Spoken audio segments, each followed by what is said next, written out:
Mitchell Eagles and families. This is Mrs. Cortez, and I'm going to be reading to you the story of the Nutcracker.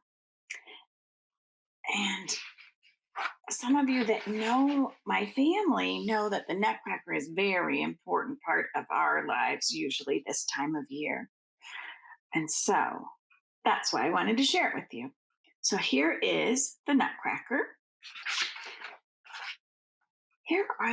Here's the main character of the story. In this version of the Nutcracker, her name is Marie.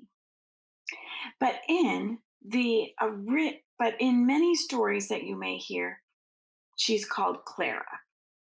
Just to let you know. Then this version is based on the New York City ballet production of George Balanchine's The Nutcracker, and it's illustrated by Valeria Docampo. Notice that this is a very fancy door. I do not have any doors like that in my home that look so ornate. So that kind of gives you a sneak peek of what their home's going to look like. And then you can see they're peeking through the door. Here we go. It was Christmas Eve at the Stahlbaum's house, and like children everywhere, Marie and Fritz were so excited that they could feel their toes tingle. Their parents were decorating the Christmas tree before the big holiday party, and Marie and Fritz were not allowed into the great room until it was done. They jostled each other to sneak a peek at the glittering tree through the keyhole. At last the guests arrived, and the doors were thrown open. "Let the party begin!" everyone cried as they joyfully filled the festive room. The children danced and played, and everyone was merry until the lights flickered and the room grew dark. A mysterious man with a young boy entered from the shadows. The man was dressed all in black with a huge fluttering cape. The children scurried to hide behind their parents just as he paused and flung back his cape over his shoulder. There was nothing to fear. It was just Herr Drosselmeyer, Marie's beloved godfather. Marie flew into his arms for a hug and shyly met his young nephew.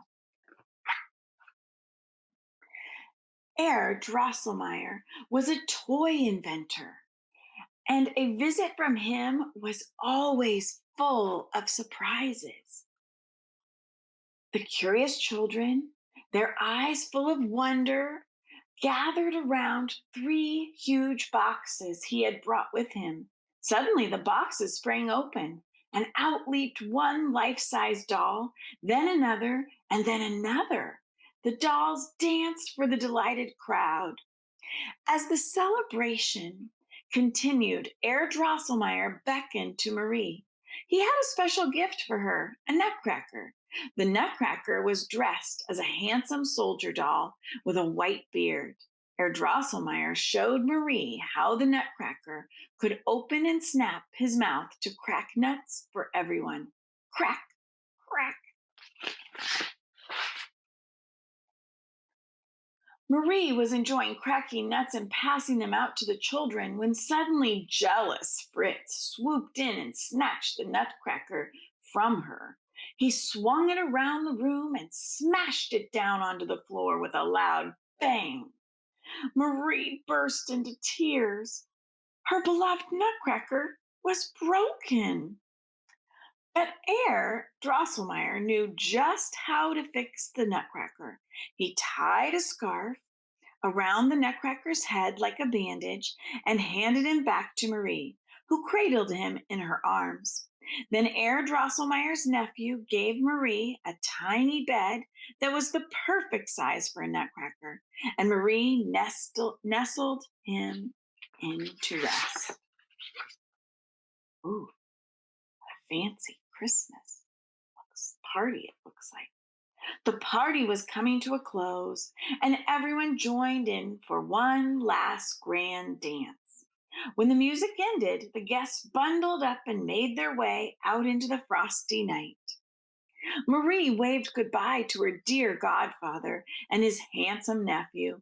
It had been a long evening, and it was time for bed. Oh my goodness, look at those. And see the shadow. During the night, Marie awoke, remembering that the Nutcracker was alone downstairs in his bed. She ran down to scoop him up. With the Nutcracker safely in her arms, she curled up on the sofa and drifted back to sleep in the soft glow of the Christmas tree. She hadn't been asleep for long when Herr Drosselmeyer slipped back into the house to properly mend the Nutcracker. He gently slid him out of Marie's arms, repaired him under the light of the moon, and disappeared into the darkness. But then strange things began to happen. At the stroke of midnight, Marie was pulled from her sleep by the clock chimes. Now, this is what I imagine them sounding like. Bong, bong, bong. She rubbed her eyes in surprise. Great big mice appeared from the shadows and began to scurry across the room. So there's the great big mice. Oh my goodness, look at how cool is this. With a rumble and a shake, the tree began to grow before her eyes. The lights were flashing brightly as it rose higher and higher. Marie had never seen anything so big. Look at how big it is, because that's Marie right there. Oh my goodness. Here's a little sneak peek to what's going to happen.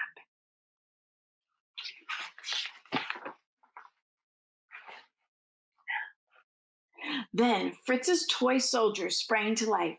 They marched in to battle the mice. The mice were led by the fierce and terrible Mouse King, who wore a shiny crown on his head. Then the Nutcracker himself came to life, growing until he was the size of Marie. His bed, now huge, spun around and around. The Nutcracker leaped out of the bed to lead the battle against the mice.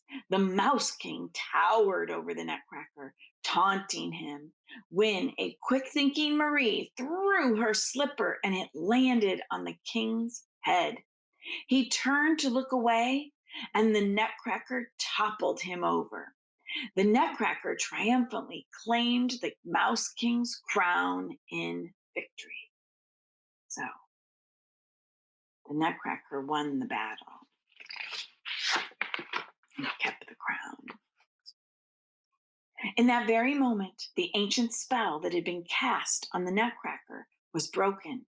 He was transformed into a handsome prince who looked very much like Herr Drosselmeyer's nephew.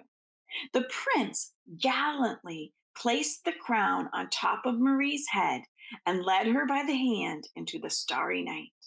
Beyond her house and deep into the forest toward the Christmas star. Snow began to fall, and glistening flakes began to dance. So here are the snowflakes dancing.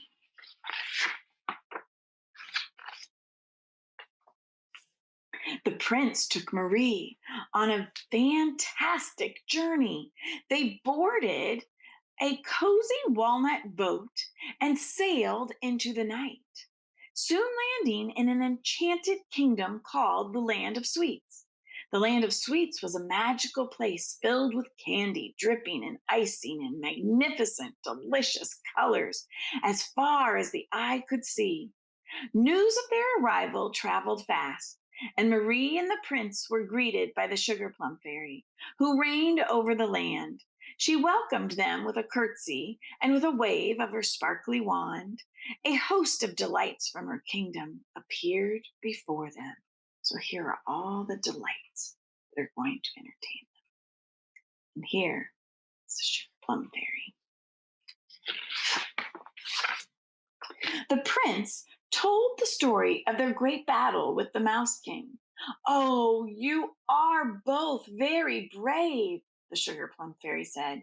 Then she invited them to celebrate by settling in two magnificent candy thrones with big bowls of chocolate, cake, and ice cream set before them. The Sugar Plum Fairy summoned everyone in the land of sweets to dance for the Prince and Marie in honor of their victory.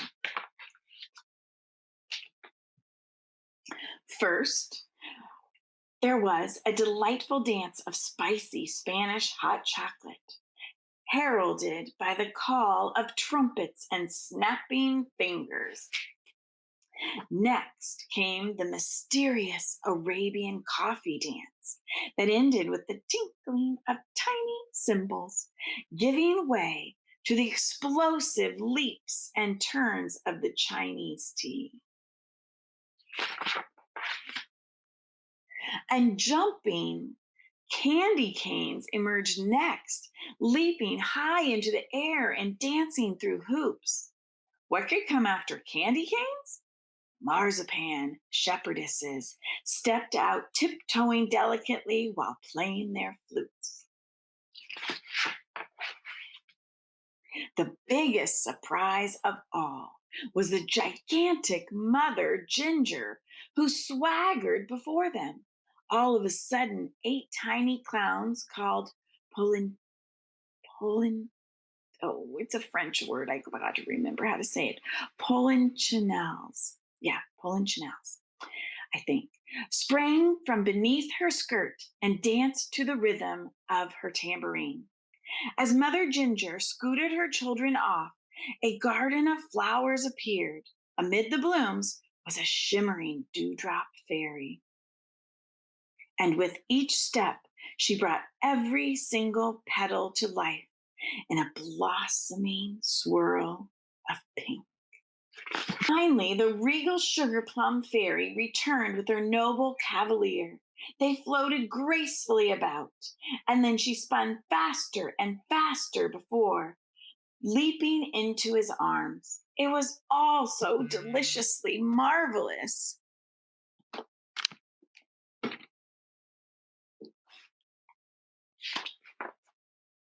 With another wave of her wand, the Sugar Plum Fairy summoned her whole kingdom for a joyous farewell celebration. Oh, everyone's there. As much as they wanted to stay, it was time for Marie and the prince to leave the land of sweets and return to their families. As the lovely soft snow continued to fall, they climbed into a beautiful sleigh pulled by magical reindeer. Marie and the prince turned to wave goodbye to their new friends as they rose higher and higher into the sky, away from their sweet celebration and into the starry night. And that is the end of the story. But just some fun facts. The Christmas tree in the New York City Ballet's Nutcracker grows to a full height of 41 feet, and it weighs 1 ton. They use 50 pounds of paper snow to create the snowstorm. I think the San Francisco Ballet probably does something similar. There's lots of snow there. There are 144 jingle bells on each of the candy cane costumes. Mother Ginger's skirt weighs 85 pounds and is 9 feet wide if you go see their ballet performance of the Nutcracker. And each performance features more than 50 dancers. And they have more than 150 costumes and 62 musicians playing. And that is the Nutcracker. One day, maybe you will be able to go see it performed